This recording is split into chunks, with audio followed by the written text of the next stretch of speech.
Fovonana firaisan-kina, vonona hijoro viaraka amin'ireo olobe sy bahilalàna.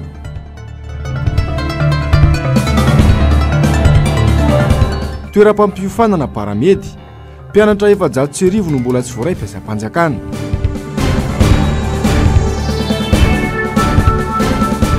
Fahatapahany jiro sy rano, lasa foto-tsakafo ny malagasy.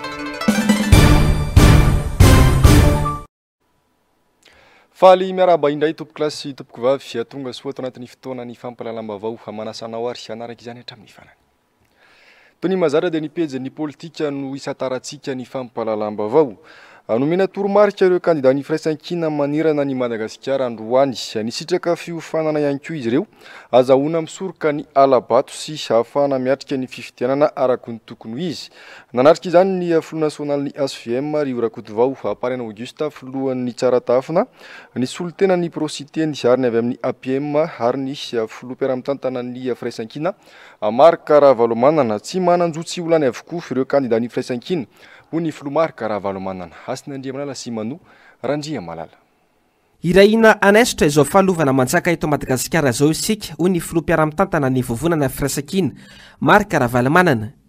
Tsy vita ambava izany fa mila asa sy olona ka isan'izany ireo kandida ho solombavambahoaka narotsaka ny vovonana olany. Tsy mananjotsy olany mantsy ireo kandida ny firaisan-kina manerana Madagasikara izay sitraka fiofanana androany. Tsy maintsy merenana amin'ny tany-tandalàna anajana ny lalàna rehetra izay tokony ho hajaina ny constitution na ny lalam-panorenana ary tsy maintsy amboaritsika ny lalana mba hahafahan'ny olona mifampivezivezy, mba ataontsika koa fifanarahana amin'ireo mpamatsy vola ireo mba hanampy antsika izy fa tsy fahafiry ny tany mahantra, manana lalana tsara sika, vitatsika manao ny fa zay matahotra reo, minonareo manana ndraikitra lehibe amin'izany ianareo zay kandida ho solombavamboaka karaka nalazaiko teo tsy manana zotsy lany ianareo, fa rehefa lany ianareo hitatsika indray ny dingana manaraka. So nareo mieritreritra inarana vitanay misy zavatra ho vitanareo satria mirahina isika. Irahina isika anaisitra izao fahalovana zao eto firenentsika. Irahina isika ampiseho hita ho repoko ren-danitra fa reo misy olona mirahina ka tokony ampiny. Fa naiza na amin'ireo fikambanana iraisam-pirenena, na amin'ireo société civile, na amin'ireo fiangonana dia samy mieky daholo fa hoe tokony irahina anareo zay miraisa ino ka tsy isika indray nda nilakilaka sanatiavovavy. Manomboka zao raha dia ilaina amafisina ny firaisan-kina na amin'izy na amin'izy ka aza le endriky le olona zay tsy mifankazo anao taloha ny jerevana fa le firaisan-kina ahafahantsika manaraka amin'ny firenena. Zay tsy maintsy atao mihitsy na aizana zay tandremo hoe ty olona tena fa tsy tiako hatramin'izay ty nampijaly ahy, ty nanao ohatran'izao dia tonga dia tapaka hatreo ny olona tena mahay mirektify ny tenany na manarina ny zavatra tsy mety mba mahatatra an'izy. Tsy maintsy amafisina ho ihany firaisan-kina, tsy maintsy atao mafia ny firaisan-kina mba ahafahantsika hiaro ny fahamarinana sy ny safidim-bahoaka, ny fahitantsika vahoaka zay miandrandratsika miandry tena manantena anareo izy zahay satria zay ao anatin'ny mpitarika dia nazy izy hoe dia inona no azonay nampiananareo ho avy zay eo fandrasa aloha ho avy sika ary ao aseho atsika aminy fa rehefa hita amin'ny rahina ohatr'izao tsika dia mandeha ho azy reo.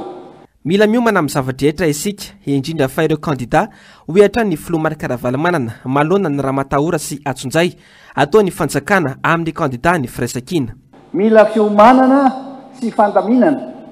mialoha ny fiatrehana ny fifidianana, zay ny tena zadrana faharoa. Noho izany dia tokony efa miomana ianareo kandida reo amin'ny olana rehetra mety hitranga manomboka izy io ny Atsonjay isan-karazany, manomboka izy io. Noho izany tsy maintsy ompinay ianareo ampalalana anareo ny lalàna zao, ny lalàna ao anatin'ny fifidianana. Fa rehefa ny fotoam-pifidianana toy izao tokony hatsara daholo aloha ny raha-pitsarana rehetra eran-tany zany fa tsy antsika rehetra. Fa rehetra fa tena tsy manana sofina, tsy manana maso, tsy manana nininona tsony dia olona tsy maninona riny tonga dia fanatsoana dia manajy azy tonga dia any. Izy ny sasany lazay raha tsy tatianareo tsy nataonay ohatran'ireny. Tanao zany misy olona aminay miaraka aminareo ao mba miteny izy rehefa ohatran'ireny aza makany pakapaka lava eo tsika zany hatramin'izay rangaty tsy mbo misy eritreretina ka de hoe aminareo hoe tena hiatrika fampelezan-kevitra ianareo ary betsaka ho ny atso-zay ho atao aminareo betsaka koa ny fanakatsakanana indrindra ny toerana tokony ivoriana sy ny tokony hitenenana fampitahorana zao de efa mandeha sady ataon'ny président ny ACC fa izy ianao ny samy tenenay zany zay tsy matavatra an'izany tsika mijoroana rehefa tsika atavatra an'izany lalàna rangaty zay tsy manana pahilalàna efa namaly izy to amin'ny larotondy manana pahilalàna professeur mpampianatra anareo taloha izy hay miaraka aminay ary manazava tsara fa za ampatahorana ny olona satria aza mieritseritsy ndreo fa hoe sénatrice Olga ihany ny tianytenenana iny message iny makatiantsika mpanohitra message reny oty amiko ka raha ohatra tsika eo mitole rarany tsika fa tsy amitra am'izany tsika momba tsika matakariva andriamanitra fa noho zany tsy matavatra tsika mijoroana rehefa tsika atavatra an'izany fa ny tena tokony hifatoatsika koa dia ny heritsika rehetra afatoka tsika amin'ny paikadin'rareo amin'ny alabato hianatra sy alala momba zany nareo rehefa aveo hoe inona ny tokony ataotsika amin'ny alabato ataon'ireo fa tsy jery anao fotsiny ko izahay ka dia tsy maintsy mailo isika amin'ny fifidianana zay ho avy eo amin'ny fanarahan-dalàna zay ataona izy ireo de omenanareo daholo ny kojakoja reo ilainareo ilaitsika mihitsy zany ilaina fantatrinareo raha misy tanganjavatra tsy ara-dalàna hitanareo any de ilazao fa izahay aty koa efa miresaka akaiky de akaiky amin'ny any tsy nisezany mahamaika sy matimatesany firaisakina raha ny fanazavana porofon'izany ny tsy nandraisany vondron'ireo kandida folo antsara tamin'ny fifidianana folo am-pirenena tsy tahotra akory fa tsy fanekena ny firotsako fidiny ny olona nanary antsitrapo ny zo-pirenena mahamalagasy azy misy fanontaniana mipetraka any maninona ary nareo tsy nandeha tamin'ny fifidianana zay filoha-pirenena zao nareo mandeha valitiky zay tsy mitovy ty eny vahoaka eny akaiky ny vahoaka ty eny amin'ny district noho zany afaka manaraka masy tsara vahoaka fi ty eny amin'ny présidentielle tsy le présidentielle nataoratsika na izany tsy tianao président fa misy antony tsy antoka tsy garantie olona tsy mitovy zo amitsikatsika tsy mitovy fiavinantsika nationalité miaraka amitsika zay mihitsy ny tsy anaovana an'io ary ampahafantarana ny olona fa tsy le seza akory tsy le toerana akory ny tena mamay fa ny anafitra n'ity firenena ity de zay tokony eo an-tsainareo foana zay mahatonga amin'ny teny hoe aoka tsy nitombotsy manokana ho anao ny tedavina na ho an'ny antokotsika ny tedavina ny tokonareo ny tedavina fa tena imbonantsika hoe tena mitoy ny tolona ataotsika mianakavy ty malagasy rehetra tsy maintsy anao izy azo atao irahiny tokony anana fitoniana mialoha mandritra ary aoriny ny fifidianana ny malagasy sy ireo kandida tsy rary nyizao fanampianam-bava sy raha matahora izao ka tokony atsahatra ny fanenjehana ara-pitsarana ireo tsy mitovy hevitra ampitondra kandida natolotry ny vondrona firaisakina ny sénatrice Olga ary efa nahazo mihitsy izy lay larana voalohany amin'le atsapaka zany efa lany izy fa de reny mahazo azy tsy mahita tenitenenana intsony hoe ny fitondrany eto Madagasikara fa tena tsy izy tsy toko zay tenenana azy tena tsy izy tena farany zay tsy mety tsy toko zay rehetrana azy nametraka atonta taratasy izy nikena daholo ny zavatra rehetra momba azy tapitapoka atao tonga fiatsona koa mahavely fanontaniana ny zavatra misy zao de zay o fiteneny reny misy ambadika politika zay ambadika politika zay nefa tsy hoe ambadika politika honazy rery foanareo atsika rehetra de ororony zay ny atao hoe fampiororona intimidation de tsosahanao nareo joronareo sahinareo mandeha fa aoazavainareo rehefa aveo hoe ao anaty fotoam-pifidianana de mandritra n'izay fotoana zay tokony anana toetsaina tony milamina daholo nyvoaka malagasy na mpifidy na ny fidiny ary tokony atsahatra miaraka amin'ny vava aloha zany raha-pitsarany zany koa mahavelo mpanontaniana njavatra nitranga fa de sa mihitsy nareo mieritreritra reny fahaizana mitondra fiheverany fa hoe zany ny fitondrana amin'ny tandalàna manelingely azy hoe zany mety manelingely azy atahotra koa mety ho aminy tazana nanatrika ity fampiofanana ity avokoa ireo kandida ny firaisakina mielipatrana manerana Madagasikara fiofanana ny ompana indrindra amin'ny fiatrehana ny fifitianana mba ao anatin'ny fanarahan-dalàna tanteraka ity fifitianana ho avy ity indrindra azahoana misoroka ny alabato ataon'ny sasany. Fa raha ny vaovao ny latsaka izao ariva izao dia tafavoaka ny fonja izao ariva izao i Olga Ramelasson kandida ny firaisan-kina ao Antsirabe voalohany rehefa nampidirina sy notazomina ponjavonjy-maika tena Tanimora nanomboka ny talata lasa teo. Hoaraha itsika ihany ny Antsipriany mikasika izay rehefa misy ny fampitamavao avy amin'ireo namana mpanao gazety izay lasa ny toerana amin'izao ora sy fotoana izao. Ho toy izy atsika kosa ny fampahalalam-bavao manjaka tanteraka eto Madagasikara ny jadona raha ireo zava-misy ampiarina amin'ny Olga Ramelasson sy ireo kandida hafa natolotry ny firaisan-kina no jerena ho ity vovonana ity diso lalana nefa ny mpitondra mizotra makaina amin'izay jadona izay vohitsakitsaka ny lalàna veriasina ny maolona ho ihany ny firaisan-kina manoloana izany dia vonona ny zory araka amin'ireo olobe sy ireo hampahay lalàna iraisam-pirenena ny vovonana firaisan-kina. Iasin'Andriamalala Simano Randria Malalatrany. Efa ela ny tafiditra tao anatin'ny jadona tanteraka isika eto Madagasikara. Porofon'izany ny fampiasa-kery asaina ataon'ny mpitandro filaminana rehefa misy hetsika fitakiana ataon'ny malagasy. Eo ihany koa ny famoronana dosie ho an'ireo atahorana tahaka ny manjo any Olga Ramelasson sy ny fahalehana ambolatabatra ireo kandida ny firaisan-kina tamin'ireo distrika maromaro teto Madagasikara. Izany rehetra izany manambara fa vohitsakitsaka ny lalàna veriasina ny maolona hoy Marc Ravalomanana filoha ara-mitantana ny vovonana firaisan-kina. Vohitsakitsaka ny lalàna ka voatoitoina avokoa ny zo maolona veriasina ny firenena veriasina ny maolona ny olona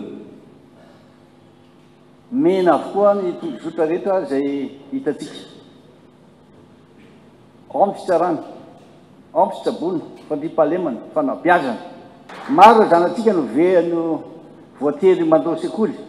amin'izao fotoana izao noho ny tsifisiny noho ny anoanana. Maro ny tantsaha matory any an-tsena any an-tsaha satria tsisy fandriam-pahalemana any aminy. Firy amintsika indrindra isika tantsaha no tena mikaikaiky amin'ny vidina zezika ny ambiko ary ny tsy fampiny ny entina mamokatra. Ia hoe diso lalana tanteraka izao fotondrano izao satria heveriny fandidy-jadona no ahafahana mampandroso firenena.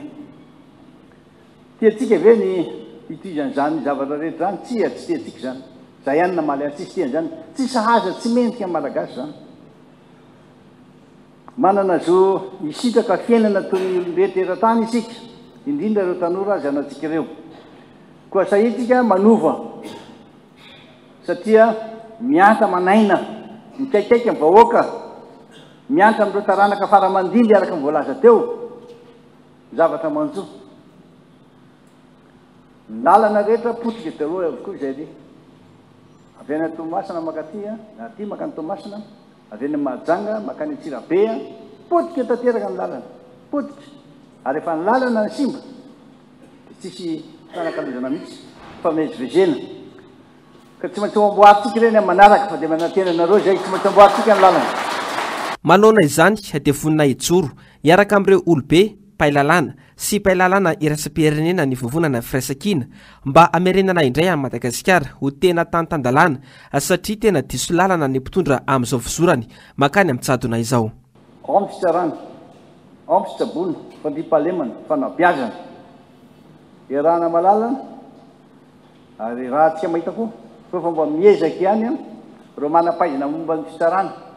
ianareo mpitsara ny tena anankiray lehibe inkinany zany hoe mampanadija ny lalàna eto Madagasikara zany. Ao ve ianareo professeur ianareo académicien ianareo olo maventy rehetra fampidinika tany amin'ny larotonde enina idoly ny teninareo fa mijoroanareo fa aza mitolefy teo raha ohatra ka mizatra mantsao mijoro hatramin'ny farany fantatra izany fa dia hijoro iaraka aminareo zay ary rahina iaraka aminareo tena tonavana io fantatra fa misy dia misy tokoa ny fahasahinao anatinareo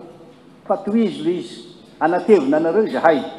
Ivadika ny eo amin'ny pejin'ny sosialy avy hatrany isika aloha amin'ity vaovao manaraka ity. Nanomboka ho malitolakandro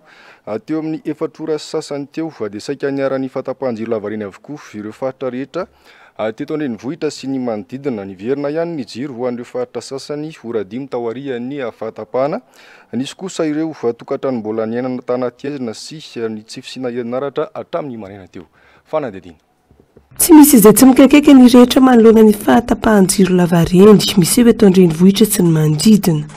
Omaly nanomboka tamin'ny 4 sy 30 minitra tanoany, faritra maro no niara ny délestage tsy latsaky ny ora 3. Nisy tany amin'ireo faritra sasany no niverina ny jiro tokony tamin'ny 7 ora sy sasany alina. Tao ihany koa ireo mbola tsy nisitraka jiro sy hazavana ary herinaratra hatramin'ny maraina teo raha tsy hitanisa fa tsy ny faritra Nosy-Zato, Tanjombato ary Andoharano fotsiny. Efa tsy lazaina intsony ny fahatapahan-drano ao anatin'izany. Ny faktiora nefa tsy mijaha miakatra hoy ireo mpanjifa.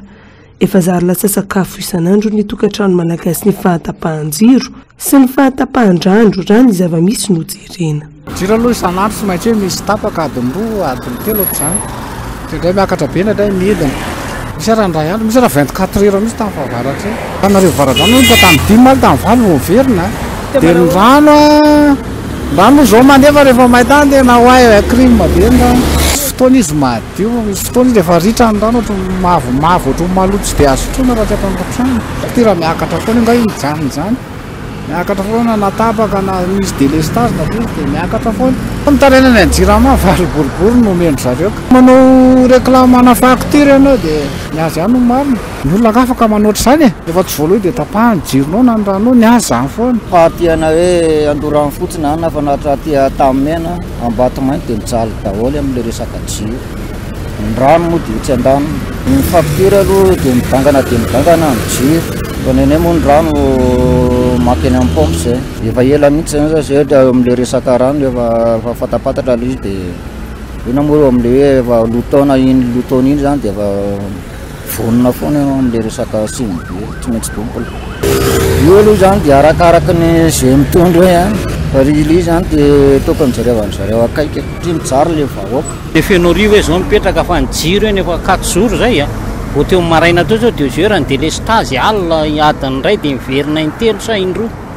dia manderaka be moa ilay izy fa zany hoe iainana ilay izy Tsy vitan'izay miteraka fanelingelenana amin'ny fiatrehana ny fiainana andavanandro ny délestage sy ny fahatapahan-drano fa miteraka fahasimbam-pitaovana ao an-tokantrano ihany koa izany. Anisan'ny efa niaran'izany ity mpivarotra iray eny Mahamasina ity izay nanamafy fa miteraka fa tsy antoka ny zava-misy. Frigidaire iray zao simba satria miakatra tampoka le tension dia amin'ny alina ianao tonga anao maraina dia fa maty le izy. Le facture ohatra misonitra foana nefa le tolotra zany ohatra tsy dia mahafapo loatra. Tsy mahafapo mihitsy moa zany fa tsy hoe tsy mahafapo. Tena tsy mahafapo satria tapatapaka lava le jiro dia maty antoka ny appareil simba, vidim-piainana miakatra lalandava dia maty antoka ny vahoaka majinika. Isan'ireo filana tsy azon'ny olombelona hialana ny resaka jiro sy ny rano ka tokony jereny ny fanjakana faran'izay aingana ny famahana ny olana. Izany raha toy no tamberina ndraikitra andrasany vahoaka amin'izy ireo ho hatrany ny voalaza. Resaka fandaminana io ny voalohany indrindra aloha tompona andraikitra voalohany fanjakana ministera miandraikitra momba ny rano sy manana ministera an'izany tsika fa io zany premier nécessité ny vahoaka io zavatra ilain'ny vahoaka voalohany rano jiro hainy zany dia tokony ataon'ny lahara-pahamehana fa tsy variana any amin'ny resaka tsy mahamaika sy ny rehetrarehetra any ilain'ny olona ireny dia ireny aloha ny mahamaika voalohany dia mba mandefa sosokevoka teny amin'ny fitondram-panjakana ihany zany mba hoe jereo ihany le vahoaka fa nareo nge tsy tonga teo amin'ny toerana raha tsy ny vahoaka dia mba le tamberina ndraikitra zany mba tokony alefany amin'ny vahoaka an'izay tsy moramora amin'ny tantany zanaka ao an-trano ary manderaka maika fa hitondra vahoaka 30 tapitrisa fa le fandaminana sy fandraisana ndraikitra ny ilain'ny vahoaka amin'ny fanjakana zany.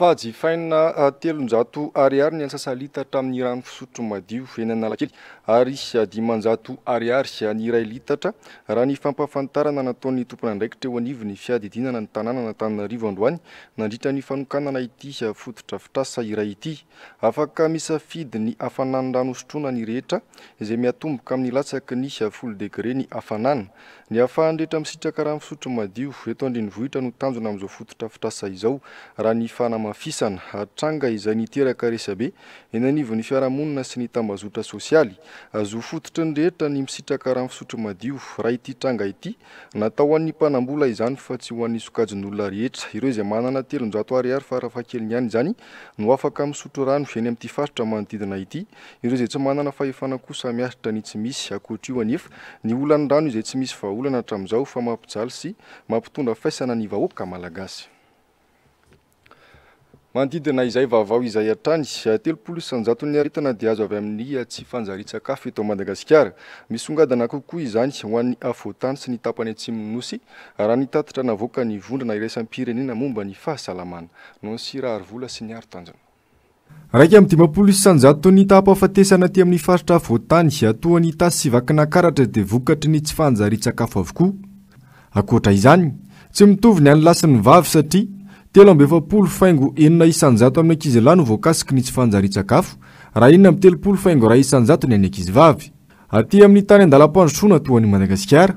ny tsy fampitsakafo dia miteraka aretina maro. Madagasikara manokana, ny tena tranga mahatonga an'io dia raha malala sy fantatritsika fa ny fantrana. Ny fantrana izay mahazo atsika, indrindra moa izany izay tranga izay raha hoe ny eto Madagasikara, amin'iny amin'ny faritra atsimo izy ny taloha ny tena hoe be dia be tanana azy. Kanefa na eto voatany aza dia be dia be ny ankizy tratran'izy io. Izany hoe manerana Madagasikara vokatry ny fantrana izay efa lalipaka eto amin'ny firenentsika, tsy ampy ny sakafo ho an'ny olombelona, tsy mihinana sakafo ara-pahasalamana intsony ny olona, tsy voalanjalanja intsony ny sakafo hohanina dia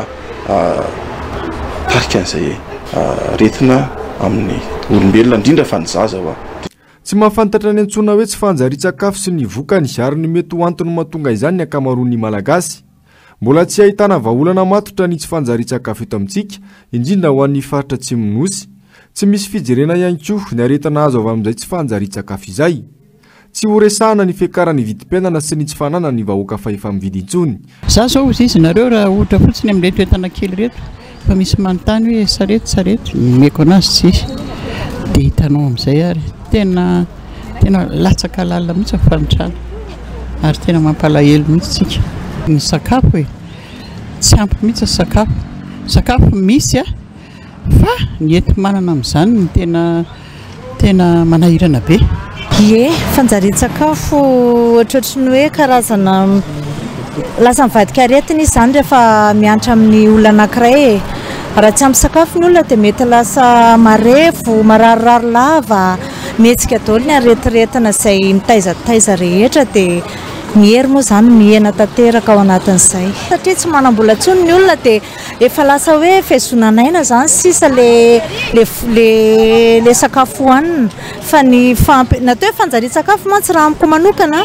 tokony hoe complet izany hoe mba mihinana voankazo ianao, mihinana hena, karazana trondro, ny vary izany hoe base fotsiny. Dia raha ny eritreritra izany aloha dia izay satria le vola na mandray azy ianao ny voany efa tena tsy maharaka satria raha mividiny zavatra amin'izao efa mampitsitehiresaka intsony fa tena hoe mijaly. Ny fahantranan-trano moa no fototra voalohany mampirongatra ny tsy fanjari-tsakafo raha eto Madagasikara manokana no resainy. Ho an'ny any atsimo nosy dia mihoatra ny 500 isanjato no iaran'ny tsy fanjari-tsakafo izay vokatry ny toetany sy ny loza voajanahary. Eo amin'izay pejy sosialy izay hatrany tsy hijanona ny fitakiana raha tsy mivaly ny fangatahana ho nambaran'ireo mpianatra eo anivon'ny Institut de Formation Interrégional des Paramédicaux na ny IFIRP manoloana ny mbola tsy nandraisana ireo promotion telo nifanesy tamin'ny taona 2024 raika amin'ny 2024 ary ny taona 2024 mpiasam-panjakana ny tokona nanoloana ny ministera ny fahasalamam-bahoaka teny Ambohidahy ireo mpianatra androany maraina. Mialy Ranombana sy Mateo Prince. Mpianatra 700 eo nianatra teo anivon'ny toeram-pampiofanana Paramed na ny FIRP izay tao anatin'ny promotion telo nifanesy dia ny taona 2024 raika amin'ny 2024 ary ny taona 2024 no mbola tsy voaray ho mpiasam-panjakana eo anivon'ny ministeran'ny fahasalamam-bahoaka efa taona teoriana avy tany izy ireo ny fiofanana. Mampametra-panontaniana ireo mpianatra na havita fianarana ho Paramed izao zava-misy izao satria raha ny fanazavana dia nanaraka ireo dingana rehetra tokony natao ireo mpianatra saingy nandamoaka sy tsy nahita ambaliny izany. Nanapa-kevitra ny roso tamin'ny fitokonana manoloana ny birao ny ministeran'ny fahasalamam-bahoaka teto Ambohidahy izany izy ireo androany maraina nanehoany tsy fahavalipony. Ny aton'le grevy ataonay a dia fitakina recrutement ho an'ny sortant IFIRP 2020 2021 2022 hatramin'ny voanay a 2020 2021 2022 mbola tsisy a recruté a ireo promotion anankitelo ireo na ny ray ary efa fampiresaka zahay a tamin'ny tompona andraikitra fa tsy nahitam-boka an'le izy dia efa nanao an'le hetsika fanairana zay a tamin'ny 7 février fa hatramin'izao a mbola tsisy vokany koa. Dia zao zahay a mieritreritra hanohy an'le tolona mandra-pahatonga ny valin'ny fitakina ataonay. Fahitanay azy aloha mahazo poste budgétaire foana ny ministère amin'ny fahasalamam-bahoaka isa-taona ary taorian'ny Covid-19 dia nitombo io poste budgétaire azo ny fahasalamam-bahoaka io fa tsy azonay hoe maninona zahay a no mbola tsy recruté foana hatramin'izao nefa poste budgétaire azo foana isa-taona. Fandroana avy hatrany no nahazo ireo mpianatra raha niditra hitondra ny maharary azy ireo teo anatrehan'ireo tompony andraikitra teny an-toerana io maraina io araka izao fanazavana izao. Teo anatin'izay a no nasainy zareo nivoaka teto ivelany nefany izay mitondra ny etaetanay zany mitondra ny fitakinay satria mijaly loatra zay nono zay tsy anasa omeo asa ny tanora ndray aman-dreninay sahirana na mpianatra anay izao zay hatramin'izao mbola tsy anasa. Ny projet sy ny hôpital privé rehetrarehetra tsisy mandray anay satria efa nanao engagement amin'ny ministère amin'ny fahasalamam-bahoaka zay tsisy mandray anay intsony ireo satria zay tsy afaka miala amin'ny fanjakana nefa hatramin'izao a mbola tsy mivoaka mbola tsy recruté zay 4 taona tsisy recrutement tao amin'ny FIRP nefa hatramin'izay ny mpianatry ny FIRP priorité foana raha mbola misy recrutement na paramètre teto Madagasikara ka nitakinay zany dia hoe averina ohatrany teo aloha ny FIRP hoe priorité amin'ny recrutement. Nanamafy ireto mpianatra eo anivon'ny FIRP ireto fa tsy hijanona ny fitakian'izy ireo raha tsy misy valiny mahafa-po. Vaovao ny trangam-piarahamonina kosa indray fanaparam-pahefana sy tsindry azo lena no andraisan'ireo mpiasa manodidina ny 10 ao amina toerana fanamboarana fiarakodia sy moto na garazy iray etsy Andavamamba ny filazana mpitandro filaminana iray ho nangalatra ny vola sy ny volamena tao an-tagniny araka ny fanadihadiana 4 nisan'ireo mpiasana mpanatsona ary notazomina eny amin'ny baraon'ny gendarmerie ny fiadanana hatramin'ny atoandro teo mikasika ity raharaha ity teny an-toerany miala ranomana sy Mathieu Prince. Amantaonany maro no niasainy teto amin'ity garazy ity fa izao vao nisy olana sy fanendrikendrehana ny anjady taminay tsy mitombina ny fanendrikendrehana hoy ireo mpiasa eo anivon'ity toerana fanamboarana fiarakodia sy kodiaran-droa eto Andavamamba ity. Ireo mpiasa ireo izay niara-ny fanendrikendrehana mpitandro ny filaminana iray izay nilaza fa very vola tapitrisany niaraka tamin'ny volamena tao an-trano ny tamin'ity herinandro ity. Mba nofatrano ny tompon'ilay garazy toeram-piasan'izy ireo ilay mpitandro ny filaminana raha ny fanady adiana. Misafotifoty tanteraka ny raharaha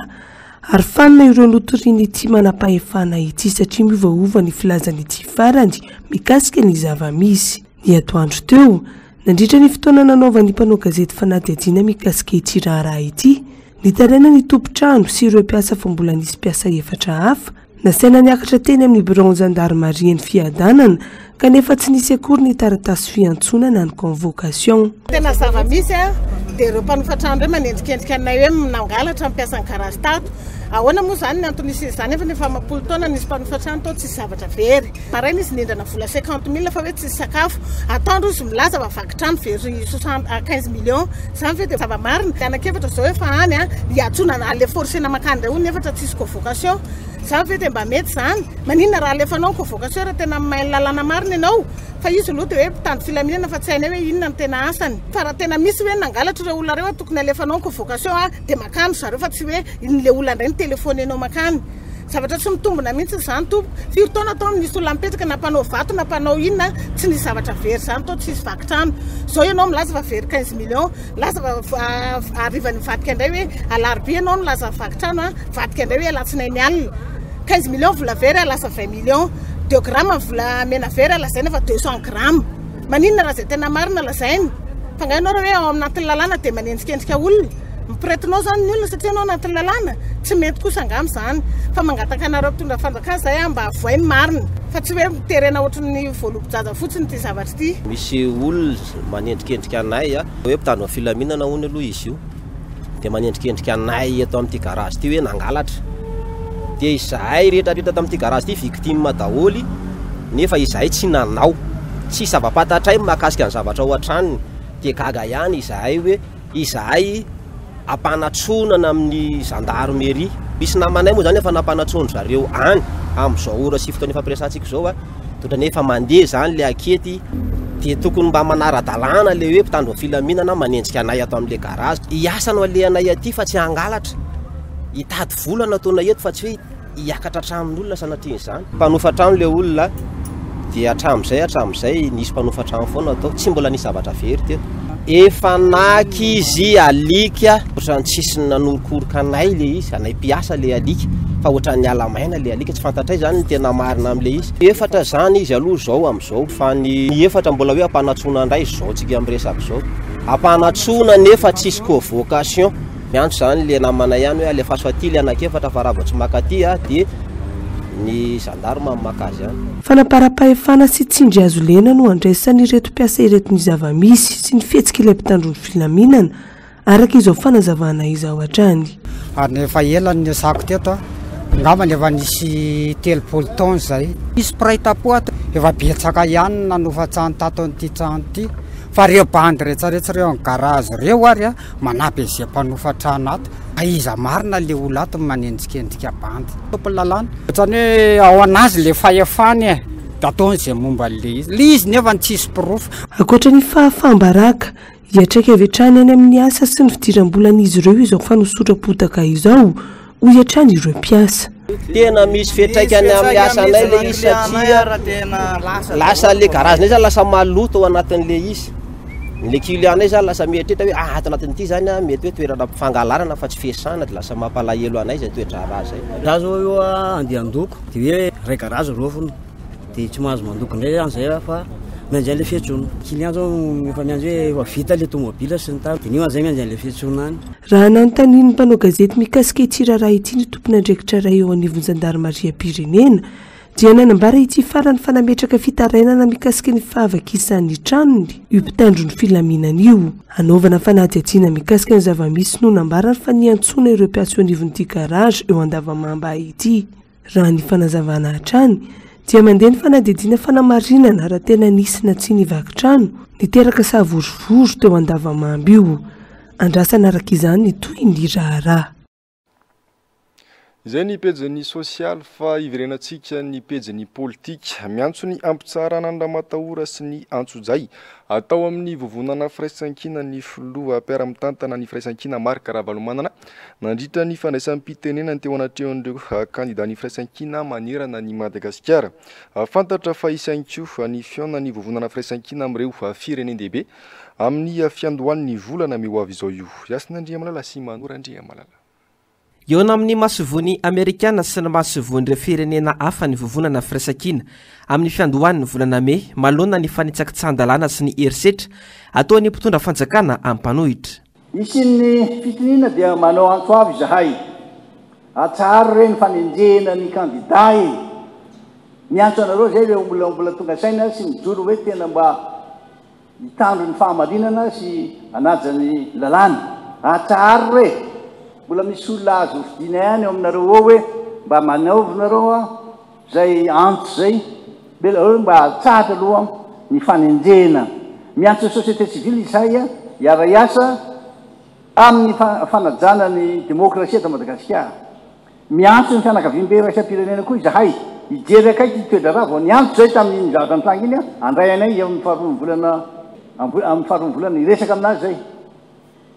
iresaka amin'ny amerikana zay sy ireo mpiaradia aminy hoe inona ny tena mahazo anareo dia mangataka zay no firenena lehibe indrindra eran-tany mampanjaka démocratie apio zay tsy mangataka volany aminareo zay tsy mangataka nininy zay zay fotsiny hoe ampanjakao teneny reo mpitondro reo ampafantaro azy fa ny ampahambola betsaka ampanjanana nyity firenena ity mbola avenivelany avokoa takina ny fanajanonana ny kadikady politika satria kadikady politika etondra reo misy izy am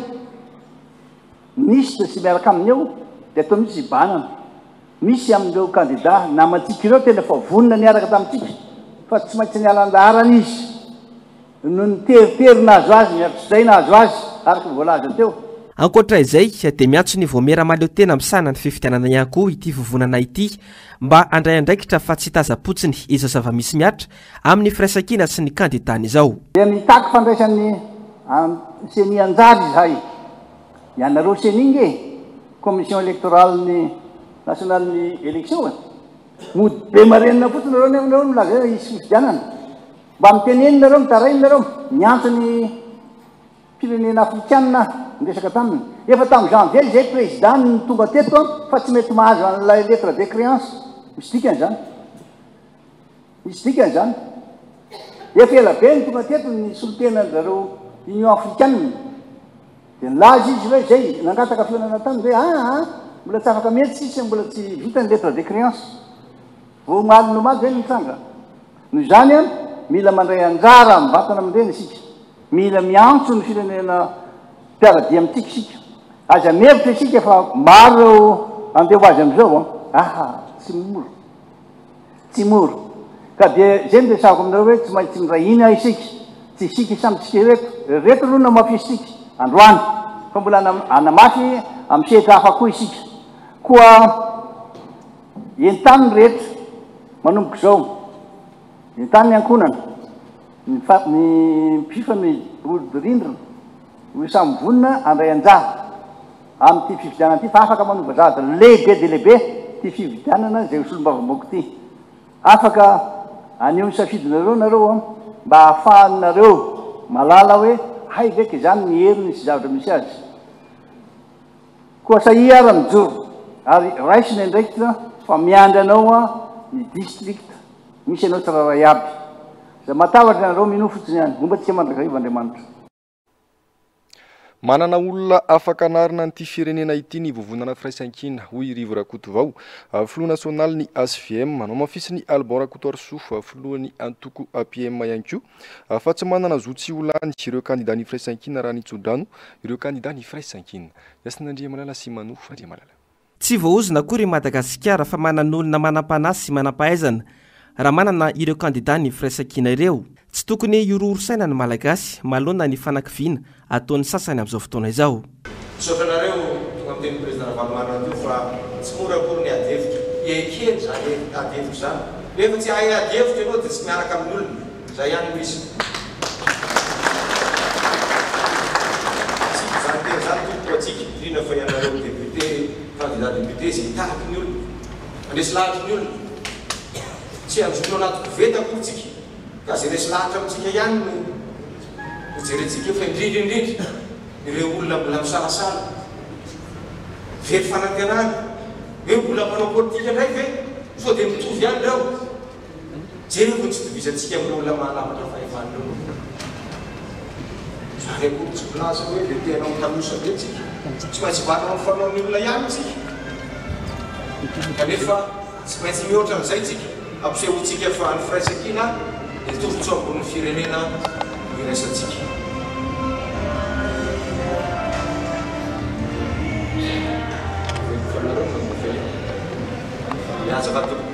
Farany fanao tsy maintsy atao manao antsoavo amin'ireo voalohany indrindra ny mpitiavana rehetrarehetra ny atokasiveny tsy misy tompony ny fisalasalana olo-dehibe ny fanaiky isika ny atokasivema tsy miterena tsy mivozonana akory hiditra anatin'ny firaisan-kina no fanapa-kevitra zany ary maha olo-dehibe ny olo-dehibe dia tsy mivadika amin'izay efa nikely. Dia mampirisy dia sady milaza amin'ny rehetra indrindra fa ny antoko izay tarianay mitiavana rehetrarehetra reo ny atsika.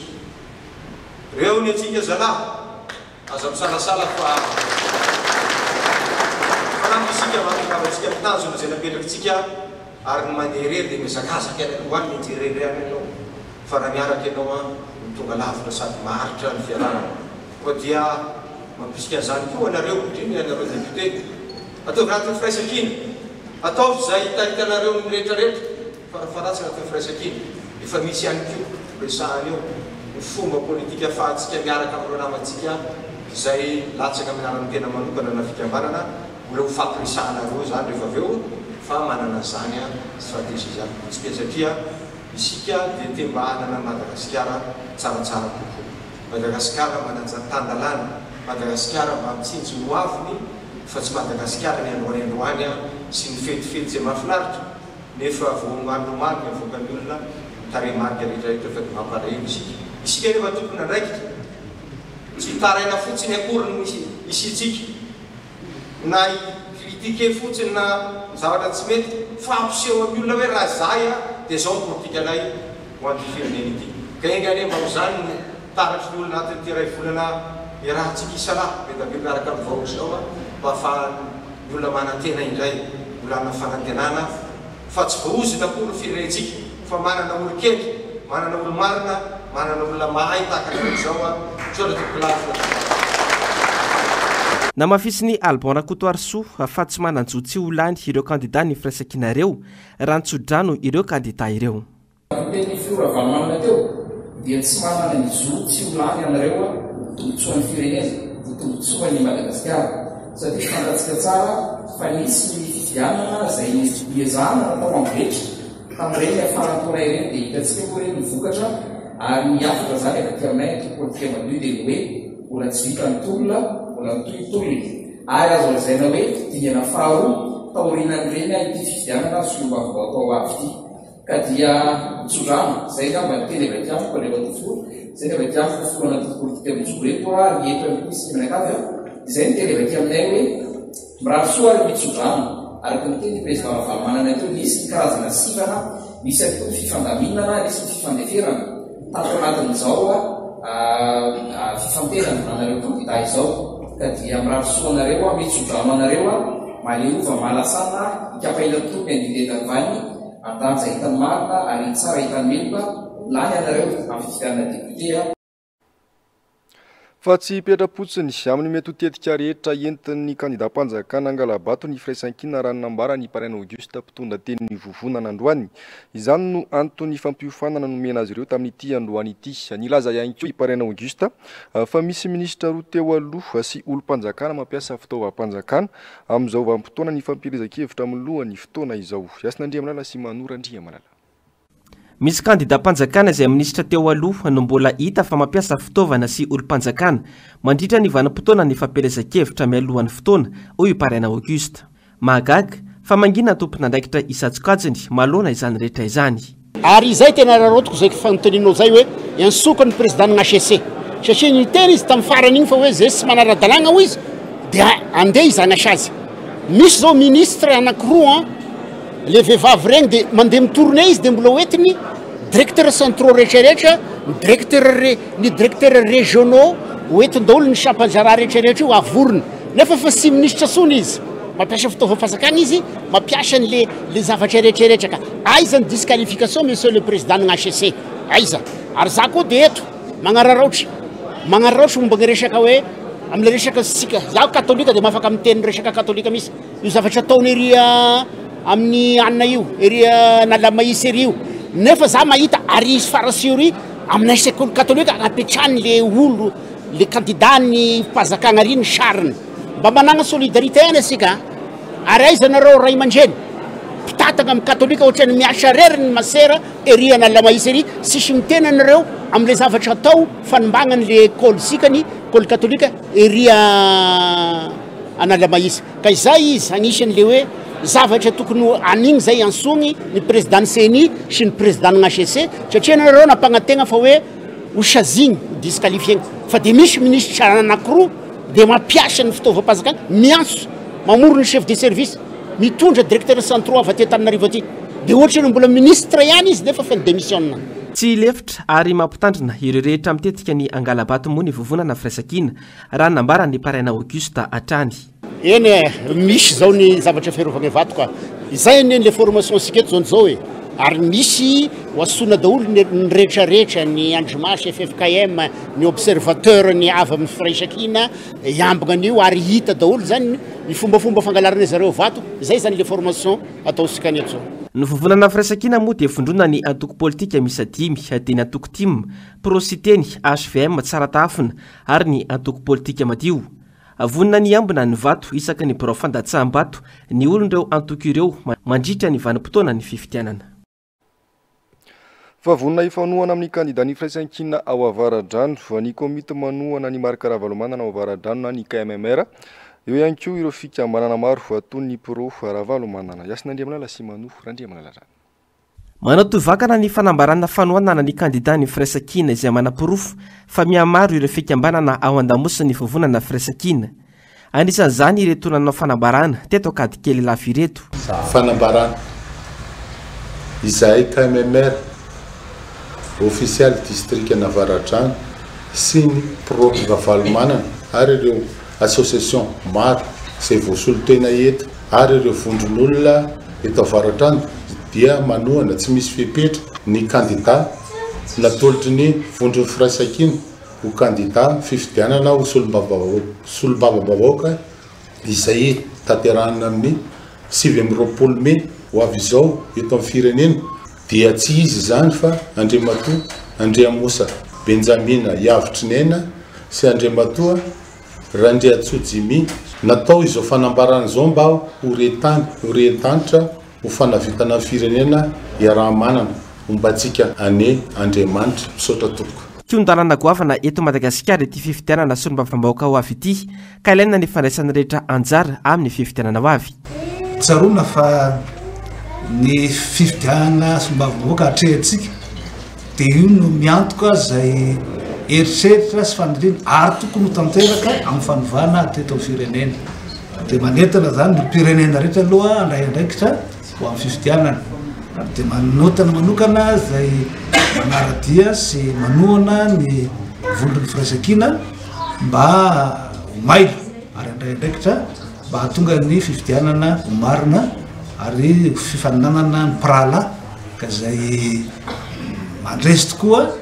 dia tsy hobiana ary izay resy moa zany dia tsy akoraina satria ny hoavin'ny firenena sy fitiavana ny tanindrazana no hijoroana sy hitsoina ny firenena rehetra.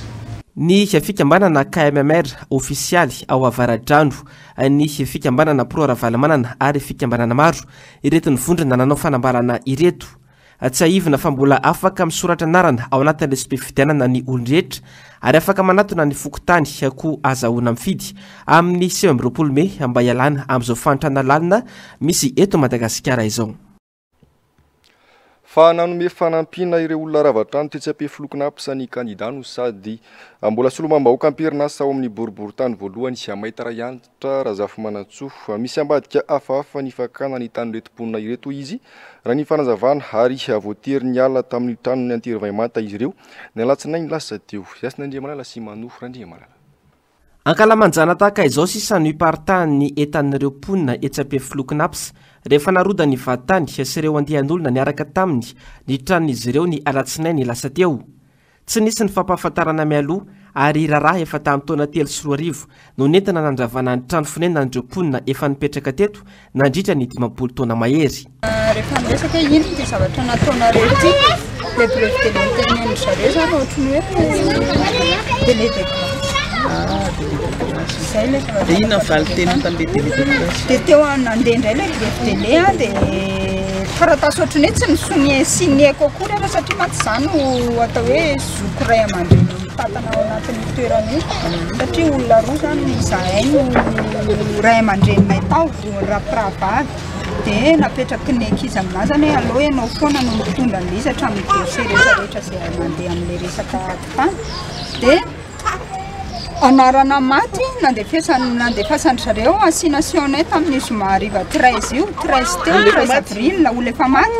dia rehefa namalala izy dia ohatrany hoe le izy zany ianao efa bota moa efa izay niteneniko izay ohatrany efa miresaka le clerc huissier avy aty aminay sy le huissier dia misy taratasy zany lazaindry zareo efa nisineko zany tamotra miantsona ankizy zaho ohatrany tsy natsiaro hoe nanao signature zany akoatrany ny zavatra teto toerana hoe ty taratasy ty dia nasehoko ilay ankizy nefa na tonga any amin'ny tribunal gaga lazaindry zareo efa misy taratasy ny sineko dia za moa namaly an'le anina teo anaty an'le teo amina tsy ampy tsara hoe maninona moa zany tompoka rehefa zareo mandeha fa assignation amin'ny anarany maty aty aminay dia tsy maninona fa rehefa izahay zany no manambara hoe io maty io no anina dia milasa maninona le izy dia tsy hainay tsy azonay hoe tsy ekendry zareo le izy dia hoe tsy raisina hoy zany le fitsarana izay nangatanay zany. Nisy ny fifampikasihan-tanana sy raha matahory niatra tamin'ireo mponina rano fijoroana vavolombelona. Ianao izy tsy tokony aka vidéo fa zany izy manana taratasy amin'izany hoe tsy azonareo alaina tsara tsy azonareo alaina vidéo dia tsy izay ihany moa no teo fa mbola nisy matama hafa ihany koa mponina eto naka vidéo dia tonga dia nitseromy loatra izay dia vao niteny izy dia nanantona le gros bras nanaraka anazy nanantona teo dia ndeha hosintomony ny telefonako dia tsy meky le telefona fa hoanao ny telefonako no alainao fa ngao aty ianao kasy tanana le vehivavy le niteneniko le sitona le telefonako io nikasy tanana ankizy anankiray tamin'ny teto tanàna teto zany teo dia zako no gagabe hoe fa ahoana aza ny zavatra fa ahoana aza ny zavatra zany tena tonga satria izy miteny hoe tsy mahazo maka sary. Tsy ara-dalàna ny hoe vady tany irery miaraka amin'ny andian'olona tsy miaraka amina mpitandro filaminana no manatanteraka didy fandrodanana tahaka izao. Io kosa maitara antra Razafy Manatsoa amin'ny mampialalana azy. Ny aino sy nijery ireto fianakaviana ravatrano ireto ny tenany ny ariva teo ary nitondra fanampiana ihany koa. Aleo jerena satria hoe nareo misy avocat dia aleo jerena mihitsy aloha le dossier dia mirana miasa amin'izay avocat io le izy zay ny azo atao zay satria tsika tsy tompon'ny fitsarana kanefa koa tsika tsy manaiky lembena raha sanatry ny vafa hoe misy zavatra tsy mety any zay fa be dia be ny procédure azo atao amin'ny zavatra ohatran'izao fa raha sanatria hoe nisy faux nisy usage de faux nisy kolokolona ohatra zany tsy maintsy fantatra foana zany zavatra zany dia fantatry le olona miamby miandry anazy amin'izay fa maha-olombelona fotsiny zany zao tsy mety zao satria hoe somariva dia anatinay maraina tsy misy donanao mihitsy zany tonga dia gros bras daholo tsy misy hoe ino ny olo-mpanjakana anankiray fa tsy hoe misy huissier iray ihany no mijoro hoe tena hoe nanohatra ry izahay fa nisy polisy zany hoe vaopefinoana andamin'le fanoherana satria tena nisy fanoherana aloha zany tsy afenina ny zavatra nisy teo satria zavatra tsy normal le ataony zareo en plus ny tokony mba isy hoe mpanao fanjakana ohatra hoe zany hoe gendarme na polisy niara-nijoro tamin'ny te fa tsisy zany zany aloha dia efa hitanao hoe zavatra fafy zany ny huissier rehefa manatanteraka didy dia maka force de l'ordre na polisy io na gendarme tsy azo atao maka gros bras nga izy ty fanjakany baromy gros bras no entina zavatra fafa aloha raha vao zay ny zavatra mitranga fa aloha jerentsika tsara hoe inona ny eo ambadika io tara io dossier io tsy maintsy fantatritsika koa izy ny eo ambadika io tantara io zany satria ny tany ny gasy ho any gasy fa raha sanatry ny vafa omena ny vahiny indray io zavatra io miafikafinao ambadika ny zay gasy io tsy maintsy fantatritsika zany zavatra zany fa za moa zany mahafantatra hoe inona ny tantara teto fantatra hoe teto no ny lalao teto no niodikodina nahita ny zavatra nipetraka teo dia zay fotsiny no mahataitra fotsiny hoe fa maninona na io trano be fotsifotsy mitsangana io raha mbola zavatra hafa teo machine zay lefa mampahery anareo zay tena mampahery anareo moa zany amin'izao fotoana efa hanomboka ririny tsika amin'izao dia hanomboka angatsika zany dia lasa manampisa ny olona tsy manakelofana zany nareo 4000 fa dia isorana daholo ny olona zay miantra soraketona mihitsy ny tena hoe sorana daholo ny olona zay miantra anay indrindra fa ny tompony ty toerany ty tena hoe angazeta teraka ny zavatoerana misy anazy fa dia misaotra betsaka ho anareo rehetra manampy anay amin'izao olana izao raha mbola ito moa ity raharaha ity satria lazany tsy anaiky lembenana ireo tompotany ireo. Araka ny efa nampahafantarinantsika tany aloha dia tafavoaka ny fonja io ariva io teny tany mora ny kandida ny firaisan-kina ho Antsirabe voalohany lisitra faharoa Olgara Malason ny talata lasa teo ny tenany no nampidirina ponjavonjo maika teny tany mora ary izao nivoaka ny fonja andro vitsy taty aoriana izao dossier resaka tany efa 10 taona lasa tany hoany no nofongarina ka nany enjehana azy. Amaranantsika ny fampahalalam-baovao ny maresaka iraisampirenena natezitra ny mponina ao Venisy ny fanapakevitry ny fanjakana sy ny tanàna ao ampandoavina 10 isan'olona ireo mpizahan-tany ho an'ny fanjakana nefa dia ho famerana ny isan'ny mpizahan-tany izany ka izao tsy nafaly ny vahoaka izao fa nadiadiana eo amin'ny sary ny Andry Rakotomanala. Venitiana anjatony no nanao famorim-bahoaka omaly alakamisy nifandomina tamin'ny polisy izy ireo anoerana ny saram-pidirana vaovao ho an'izy rehetra maniry ny tsitika ny Venise. Andrew Raymonds araky nolazainy manam-pahefana dia tokony anampy amin'ny famerina ny fidirany mpizantany amin'ny fampiakarana ny etra ho €5. Tsy mandoa eotry ny mponina ao Venise saingy tsy maintsy mandoa €10 kosa nefa ireo avany mipetraka amina toerana hafa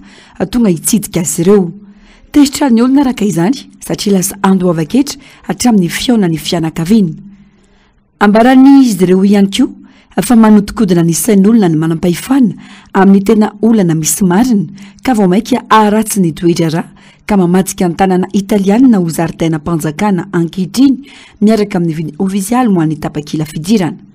Lidina an-dalambe ireo mponina venetiana nilanja sora-pavety nampiseho tsy fankasitran'izy ireo ny fanapahan-kevitra fampandoavana etra ny mpizantany. Tsy anova ny sainy ireo manana fahafahana andehanana ny Venise ny €10 ho ireo olom-pirenena. Ny fanitarana ny trano fonenana sy ny sampandraram-panjakana mba hahatonga ny fiainan'ny mponina ho araka ny tokony ho izy sy anakanana ara-dalàna ny fanitarana tsy voafeny ho sosikevitra izy ireo. Ankasitrahana fenonao tompoko klasy tompoko vavy niaraka taminay hatramin'ny farany toy ny mazatra dia ny fandaharana aona marina sy ny fandaharana Global News no arahinao avy hatrany ao arian'izao fampalalambavao izao. Avy eo sain'inona io kosa no lohatenin'ny horonan-tsary indray miseho atolotry ny MBS ho anao amin'ity androany ity. Ny tenako mamy fotoananao amin'ny rampitso indray. Velomary tompoko.